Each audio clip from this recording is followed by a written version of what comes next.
So 2026 பார்த்தீங்கன்னா தமிழில் வந்துட்டு ஒரு ரொமான்டிக் சஸ்பென்ஸ் த்ரில்லர் படமாக எடுக்கப்பட்ட கெஸ்ட் அப்படின்ற திரைப்படம் இப்போ யூடியூப்லேயே பார்த்தீங்கன்னா ஸ்ட்ரீம் பண்ணியிருக்காங்க. சரி, இந்த படத்தோட சிம்பிளான கதை என்ன அப்படின்னா, கதையில் ஒரு நம்ம படத்தோட ஹீரோ பார்த்தீங்கன்னா ஒரு ஃபோட்டோகிராஃபராக இருக்காரு. ஸோ ரீசெண்டாக தான் எறும்பு பற்றின ஒரு டாக்குமெண்ட்ரி எடுக்கிறதுக்கான ப்ராஜெக்ட் பார்த்தீங்கன்னா ஓகே இருக்கும். ஸோ அதை எடுக்கிறதுக்காக காட்டுக்குள்ளே பார்த்தீங்கன்னா தமிழே தெரியாத இவருடைய அழகான ஒய்ஃபை கூட்டிகிட்டு இவங்க 2 பேருமே பார்த்தீங்கன்னா போகிறாங்க.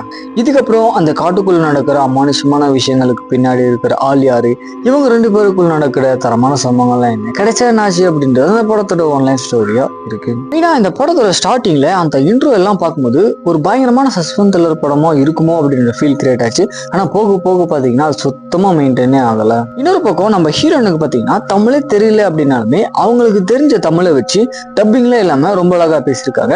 அதெல்லாமே பார்க்கும்போது கொஞ்சம் நல்லாவே இருந்துச்சு. அதுக்கப்புறம் இவங்க 2 பேருமே நியூ மேரிட் கப்புள் தான். ஸோ இவங்க நைட் டைம்ல ஒன்னா சேரும்போது திடீர்னு ஒருத்தர் பார்த்தீங்கன்னா இவங்க வந்துட்டு தவிர்த்துருவான். ஸோ இதெல்லாமே பார்க்கும்போது பயங்கர ஃபன்னியாக இருந்துச்சு. படத்தோட ஃபர்ஸ்ட் ஹாஃப் எல்லாமே பார்த்தீங்கன்னா இவங்க நைட் டைம்ல இப்படி இல்லை ஒன்று சேராங்க அப்படின்ற மாதிரி தான் போகும்.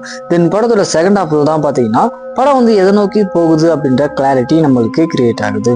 இந்த பக்கம் டெக்னிக்கல் சைடு அப்படின்னு பார்த்தீங்கன்னா சிஜே ஒர்க் எல்லாமே ஓரளவுக்கு ஓகேவா பண்ணியிருக்காங்க.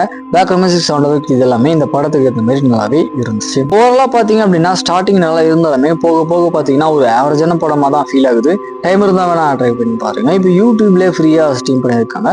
ஸோ செக் பண்ணி பார்த்துக்குவாங்க. ஃபைனலாக நம்ம மூவிஸ் அதுக்கப்புறம் சொல்லி அப்படி தெரிஞ்சுக்கணும் அப்படின்னா மறக்காம காக்கா சேனலை சப்ஸ்கிரைப் பண்ணிக்குவாங்க.